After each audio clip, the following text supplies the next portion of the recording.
Buenas tardes.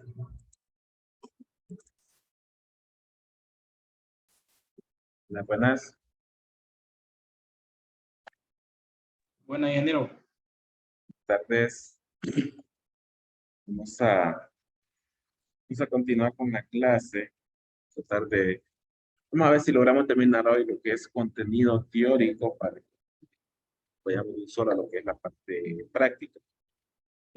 Bueno, este parcial hemos estado hablando de lo que es la parte de turbinas, estuvimos hablando un poco sobre centrales hidroeléctricas, hemos hablado de la parte de una central hidroeléctrica, hablamos de conceptos de turbinas, obviamente de turbinas, retomamos un poco lo que es el grado de reacción, la evaluación del grado de reacción, cómo calcularla y para qué nos sirve conocer ese valor. Clasificación según grado de reacción, hemos estado hablando de las turbinas Pelton, que es prácticamente la turbina de reacción que podemos tener, y de las turbinas de acción, en la turbina Pelton. Reacción son las nuestras turbinas, donde el grado de reacción es diferente a cero. Estuvimos hablando de la turbina Francis, la turbina hélice. Estuvimos hablando de la turbina Kaplan, que es prácticamente la turbina hélice, pero con alaves que se pueden mover durante su funcionamiento.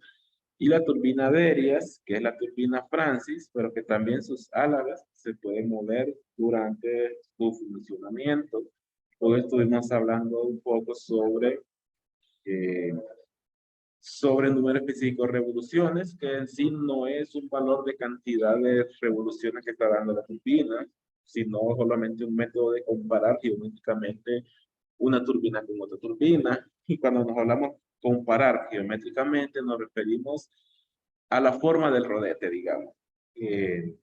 Según el grado de reacción, nos va dando de un valor mínimo a uno mayor, digamos, moviéndonos de valores de 45 hasta 800, nos vamos a ir moviendo de una turbina radial, una turbina Francis, que poco a poco se va convirtiendo en axial hasta llegar a la turbina completamente de hélice.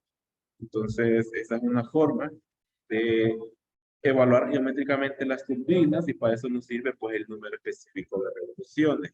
Eso pues lo hablamos en la última clase. Y nos quedamos en la parte donde vamos a empezar a hablar sobre alturas y energías de una turbina. Hicimos algo rápido, un comparativo de las energías, el sentido de movimiento de las energías con la potencia de una bomba de una turbina. Aquí lo vamos a retomar más adelantito para hablar un poco mejor.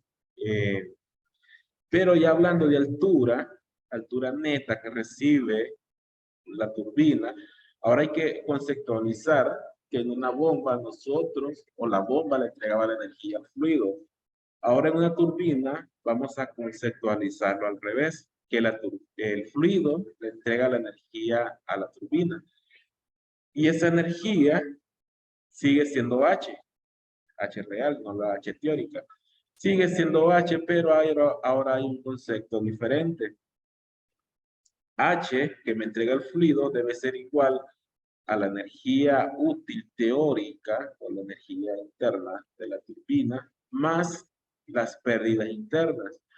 Y recordemos que en bombas era al revés. Este valor de H era la altura útil teórica menos las pérdidas. Por el hecho de que ahora el sentido de la energía es al revés, ahora lo tenemos que sumar. No significa que las pérdidas sean positivas, las pérdidas siguen siendo negativas. Solamente que la altura que nos da el fluido debe ser capaz de proveer la energía interna más las pérdidas. Entonces, por eso que es la sumatoria más, pero no significa que las pérdidas se consideren positivas. Simplemente que este valor de H tiene que tener la capacidad de proveer las dos energías. La energía interna que voy a utilizar para transferirla a un generador, más las pérdidas. Bien, bueno, se me había olvidado pasar a presentación a PowerPoint. Bien, aquí tenemos un pequeño repaso de lo que es las ecuaciones que utilizamos en bombas. Pero vamos a repasar un poco esta ecuación. La ecuación para evaluar las energías o el valor de H, que real, que se le entrega a la turbina, va a ser la misma ecuación que utilizamos en bombas. En bombas utilizamos esta ecuación cuando analizamos la bomba justo a la salida de la bomba y a la entrada de la bomba, SE. En la turbina va a ser lo mismo, la misma ecuación, cuando analicemos a la entrada de la turbina y a la salida de la turbina. Siguen siendo los mismos términos, diferencia de presiones, diferencia de alturas y diferencia de energía cinética. Cuando, si recordamos un poco, cuando analizábamos la bomba, pero no desde la salida y entrada, sino que desde el depósito superior y el depósito inferior, estos valores cambiaban a Z. Uno era Z, el otro creo que era A, no recuerdo ahorita. Pero ahí ya teníamos que tomar en cuenta las pérdidas a través de la red de tubería. Entonces teníamos esta misma ecuación, pero analizado desde los depósitos superiores e inferiores y sumándole las pérdidas de la tubería. Lo mismo con las turbinas. Si ahora vamos a analizar la turbina, el valor de H, pero analizando la superficie desde el embalse hasta la superficie en la parte baja del embalse, tenemos que agregar las pérdidas. Pero, como ahora es sentido contrario, el paso de la energía ahora va a ser menos las pérdidas. En bombas eran más las pérdidas. ¿Por qué? Porque la bomba tenía que ser capaz de proveer este cambio de energía más las pérdidas. Ahora, el H que me va a proveer el fluido a la turbina va a ser el cambio de estas energías, pero restándole las pérdidas, porque pues la fricción a través del conducto de llegada no la voy a poder aprovechar en la turbina. Bien, ese es un pequeño repaso de bombas. También otro repaso. Si nosotros hablábamos de depósitos abiertos, lo mismo pasa con la turbina, en el espacio superior y en la parte baja. Va a estar abierta a la atmósfera, entonces este cambio de presión va a ser igual a cero. También la velocidad con que se mueven las dos superficies es cercana a cero. Este valor también es igual a cero. Solo me quedaría que H va a ser igual al cambio de altura de los embalses menos las pérdidas. Las pérdidas a través de los conductos de entrada y salida de la turbina. Y esa forma resumida de esta ecuación la vamos a ver más adelante, bueno, en la siguiente diapositiva, donde para un embalse, una central hidroeléctrica, para la turbina, la altura H que me puede proveer el fluido va a ser igual al cambio de altura de los embalses menos las pérdidas. Y a este cambio de altura le vamos a cambiar el nombre. Le vamos a poner el nombre de salto. O altura bruta, o salto de agua, podemos decirlo. Entonces, este valor lo vamos a llamar H sub P, pero realmente viene de esta ecuación, pero considerándolo desde los embalses. Por lo tanto, aquí haría falta el menos las pérdidas. Y estos dos valores se cancelan porque son abiertos a la atmósfera. Entonces, de ahí viene esta ecuación, que esta la vamos a utilizar, donde la altura neta real que el fluido me entrega va a ser igual a H sub B, donde H sub B es la altura bruta o salto neto, diferencia de alturas entre las dos superficies del embalse superior y el embalse inferior, menos las pérdidas, pérdidas primarias, pérdidas secundarias, pérdidas a la entrada de la turbina, pérdidas en la descarga de la turbina. Entonces, esa va a ser nuestra ecuación para altura H, ya sea evaluada en altura o... Bien, entonces, esto lo vamos a retomar cuando ya veamos los ejercicios. Y es posible que en los ejercicios no nos digan altura de la superficie superior e inferior. Es posible que nos digan un salto neto. Entonces, cuando nos digan salto neto, nos están refiriendo a la altura bruta o a HB, que al final pues, es diferencia de altura. Es para que cuando hagamos los ejercicios recordemos este concepto. Bien, otro repaso es el triángulo de velocidades. Triángulo de velocidades tiene el mismo concepto que cuando lo armamos en bombas. Tiene el mismo concepto de cuando lo armamos en bombas. ¿Qué quiere decir? Que también voy a tener una velocidad en la periferia, en la entrada y salida de los álabes. También voy a tener una velocidad real entrada y salida de los álabes, y una velocidad relativa. También lo voy a tener, pero tal vez cambie la dirección de ellos. Pero a partir de ahí es exactamente lo mismo. Y este triángulo que vamos a utilizar cuando veamos la turbina Francis. Los ejemplos de la turbina Francis. Es como hacer un ejercicio de bombas, tomando en cuenta que las energías están dando en sentido contrario. Y un caso especial es el triángulo de velocidades para la turbina de acción o de acción o turbina Pelton.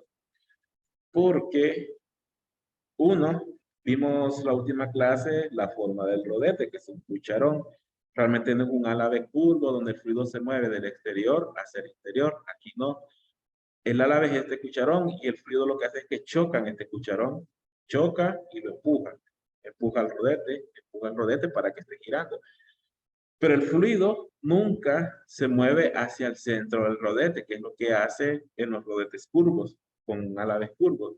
El fluido se mueve, en el caso de la turbina, del exterior hacia el interior. Pero en la turbina Pelton no, siempre se mantiene en este punto, antes y después de que choque con el álave. Eso quiere decir que esta velocidad, que depende, de la velocidad de rotación y depende de la distancia al centro de rotación. Pero si este flujo, antes y después de que choca con el rodete, se mantiene a la misma distancia, ¿qué quiere decir con la velocidad U? Que esa velocidad va a ser constante. Entonces, siempre va a tener el mismo valor, antes y después. Otro concepto es que antes de que choque con el rodete, vemos que el fluido trae esta dirección. Trae esta dirección, choca con el rodete. Y este punto centro del rodete, en ese momento que chocan, este rodete, este punto rojo donde yo tengo, que sería el punto central del cucharón, se mueve en este sentido. En el mismo sentido que el chorro. Y recordemos que la velocidad que trae el chorro es la velocidad real del fluido. Pero si cuando el chorro choca con la cucharón, se mueve de izquierda a derecha, y el centro del cucharón, que es el que tiene la velocidad U, también se mueve de izquierda a derecha, sin ningún ángulo, quiere decir que estas dos velocidades tienen la misma dirección antes de chocar con el cucharón. Entonces, concepto 1 es que en la turbina Pelton la velocidad U se mantiene constante y la velocidad C y U en la entrada tienen la misma dirección. Entonces, esos son un par de conceptos que tenemos para la turbina Pelton. Y lo podemos ver resumido en este punto, en este gráfico, en esta imagen que tal vez lastimosamente no sea tan clara, pero podemos ver aquí el triángulo de velocidades a la entrada del rodete en la turbina Pelton, que realmente no es un triángulo, que no hay ángulos entre ellos, solamente son líneas en paralelo.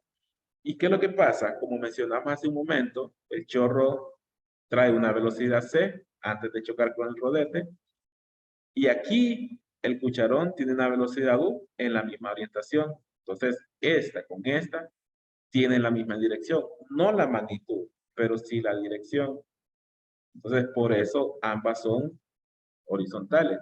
Y si ambas son horizontales, ¿qué pasa con la relativa? También va a tener la misma orientación, porque no hay un ángulo. Y la velocidad W cierra el triángulo, es decir, que cierra el punto final de U con el punto final de C. Va a tener también la misma orientación. En resumido, los tres tienen la misma dirección, las tres velocidades. Pero también por la forma que tienen las velocidades, podemos ver que la velocidad C sería la sumatoria de las magnitudes de U y W. Exactamente. Entonces, ahí tenemos otro concepto que nos va a servir para desarrollar los ejemplos que corresponden a turbinas Pelton. Entonces tenemos, repasando, antes de que el fluido choque con el cucharón a la entrada, la velocidad C con U tiene la misma dirección. Y si tiene la misma dirección, la velocidad que cierra el triángulo es la velocidad W, que también va a tener la misma dirección. Y en magnitud, la velocidad C sería la suma de la velocidad U y W. Otro concepto es que la velocidad U, esta magnitud, se va a mantener constante antes y después. Porque al final la velocidad U que nos da es la velocidad con que estamos viendo el álave. Y en este caso es un álave, es un cucharón que no cambia de radio.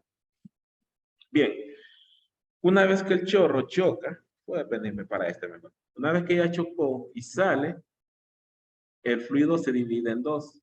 Pero digamos que tomemos cualquiera de los dos brazos, digamos que este de acá abajo. Vemos que ahora la velocidad C, que es la velocidad real que tendría el chorro, ahora se mueve un poco hacia abajo. De derecha a izquierda, pero hacia abajo. Bueno, esa realmente sería la velocidad relativa, pero ahora la velocidad C, que sería la velocidad del chorro, ya no tendría la misma dirección que la velocidad U, porque ya tiene un ángulo con respecto a U. Entonces, en ese punto, sí vamos a tener un triángulo. Vamos a tener un triángulo porque la velocidad C, que es el chorro del agua cuando pegó con el cucharón lo desvía y lo va a desviar de esta forma. Choca con el cucharón y el fluido cae de esta forma, con una curva descendente, como estoy moviendo el cursor. Choca aquí y se mueve hacia abajo. Entonces, cuando ya viene hacia abajo, es ahí donde yo tengo esta velocidad C. ¿Y cómo miraría yo que se mueve ese chorro si yo me muevo junto con el cucharón? Va a ser esta flecha en azul. Es decir, que esta sería la velocidad W. Y ahí sí yo tendría un ángulo beta y un ángulo alfa por acá. Bien, esos son los conceptos para la turbina Pelton. Todo lo que acabamos de hablar se resume por acá. Una de las formas de resumirla. Al final, por mecánica de fluidos, se saca que la velocidad C pues, es determinada por el cambio de altura que trae desde el espacio superior, raíz cuadrada, BCG, y realmente por las pérdidas es un poquito menos, 0.97. La velocidad U es aproximadamente un medio de la velocidad C, un poquito menos por las pérdidas que también podemos tener. Velocidad C sub 2 es pequeña, pero existe. Y alfa 1 y alfa beta a la entrada pues son 0 y 180, son horizontales. Esto por lo que acabamos de hablar con respecto a la turbina. Nos va a servir bastante para cuando veamos los ejercicios. Bien, creo que vamos a terminar bien temprano hoy para mañana hacer ejemplos. Eso es en cuanto a las velocidades. Lo que son rendimientos y pérdidas se calculan muy similar. Vamos a tener siempre las mismas pérdidas hidráulicas, que va a ser la pérdida del fluido por fricción con las partes mecánicas de la turbina, pérdidas volumétricas, pérdidas de flujo, pérdidas mecánicas, pérdidas por fricción entre elemento mecánico y elemento mecánico. Son las mismas pérdidas. Pero, como vimos en la última clase, el sentido de la energía es diferente. En una bomba, el objetivo es transferir potencia o energía al fluido. Entonces, nuestra potencia útil o altura útil real, altura neta, es la que ya le entregamos al fluido a la salida de la bomba.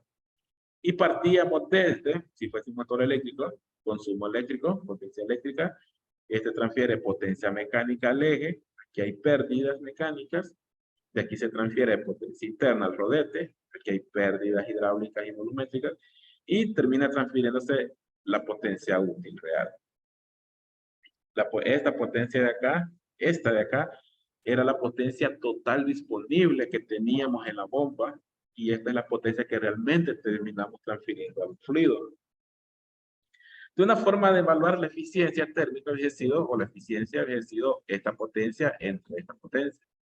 Ahora, ¿qué pasa con la turbina? Aquí intercambiamos la flecha. ¿Por qué? Porque ahora es el fluido el que me entrega potencia a la turbina. Me va a entregar una potencia útil. Y esta potencia debe ser capaz, bueno, si lo mido en potencia, o lo quisiese medir como energía útil, hubiese sido H. Pero esta potencia o esta H debe ser capaz de proveerme esta potencia más estas pérdidas. Por eso aquella ecuación donde ahora estamos sumando las pérdidas. H, que viene del fluido, debe ser capaz de proveer HU, que es la H que recibe, en este caso, el eje, más las pérdidas que puedo tener en el interior de la turbina. Bien, ahora, ¿cuál va a ser mi potencia útil en una turbina? Ya no va a ser esta potencia. ¿Por qué no es esta? Porque en la bomba el objetivo es transferir energía al fluido. Ese es el objetivo. Pero el objetivo en una bomba, en una turbina, es transferir potencia a un generador para producir potencia, en caso de la central hidroeléctrica.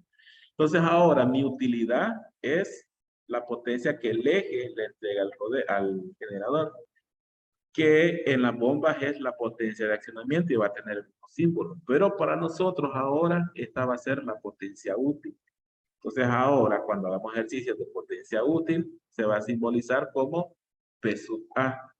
Esta va a ser mi potencia útil. Entonces la diferencia en una bomba, la potencia útil real es la que yo termino entregando al fluido. En una turbina, la potencia útil real es la potencia que le entrego al generador, P sub A. Lo mismo con las H. Entonces, de aquí yo puedo sacar mis eficiencias, eh, eh, evaluando pues, la eficiencia total de la turbina, que sería pues P sub A entre P, o altura real que yo le entrego al generador entre la altura neta que yo tenía disponible acá, H. Entonces, de ahí van a venir todas estas ecuaciones. Digamos, potencia interna sería igual a la potencia P sub A más la pérdida mecánica. Y efectivamente, esta potencia interna debe ser capaz de proveer P sub A más las pérdidas mecánicas. Y podría decir yo que potencia interna sería igual a la potencia que me entrega el fluido menos estas pérdidas. O si lo puedo ver al revés, esta potencia que me entrega el fluido sería igual a la potencia interna más las pérdidas. O podría decir yo que esta potencia debe ser igual a la potencia P sub A más pérdidas mecánicas, pérdidas hidráulicas, pérdidas volumétricas. Entonces, como siempre recomiendo, no nos memoricemos fórmulas, sino que entendamos de dónde vienen esas ecuaciones, todas estas ecuaciones que están aquí. Bueno, salvo algunas que sí hay que recordar, como la potencia que yo tenía disponible, caudal por H por densidad por gravedad, pero si ya lo traslado a la potencia útil que le voy a entregar al generador, tengo que involucrar las eficiencias hidráulica, volumétrica y mecánica. Luego lo demás, pues son ecuaciones que ya hemos visto. Eficiencia volumétrica también tiene el concepto que en bombas. Y así pues podemos desarrollar todas las ecuaciones. Aquí está la eficiencia total que mencionábamos, que si yo quiero ver mi eficiencia total, ahora va a ser P sub A entre P. En la bomba era P entre P sub A, pero eso es por el sentido de aumento del fluido. Y bueno, realmente ahí terminaríamos lo que es contenido de teórico. Vamos a empezar mañana con ejemplos. Vamos a empezar con ejemplos de turbinas Pelton y después vamos a pasar a ver ejemplos de turbinas Francis, un par de ejemplos. Y la semana que viene, pues, que vamos a tener disponible para ver ejemplos. Y ahí, pues, nos iríamos. Ahí estaríamos terminando. Yo ya creé, bueno, no recuerdo si, no, ya creé lo que es la tarea del primer parcial. Al final es un estudio del PCH. Y voy a crear el link para subir las notas también del primer y segundo parcial, ahí lo que quedan estos días. Y bueno, entonces ya estamos terminando, como he dicho, ya terminamos contenido. Nos miraríamos mañana siempre. Vamos a continuar mañana, aunque ya son las 5:40 casi, al final siempre nos tuvimos casi la hora. Entonces continuamos mañana. Si hay alguna consulta y no, pues nos vemos mañana. Bien, entonces nos vemos mañana a las 5:10 siempre. Buenas tardes a todos. Buenas tardes. Buenas tardes.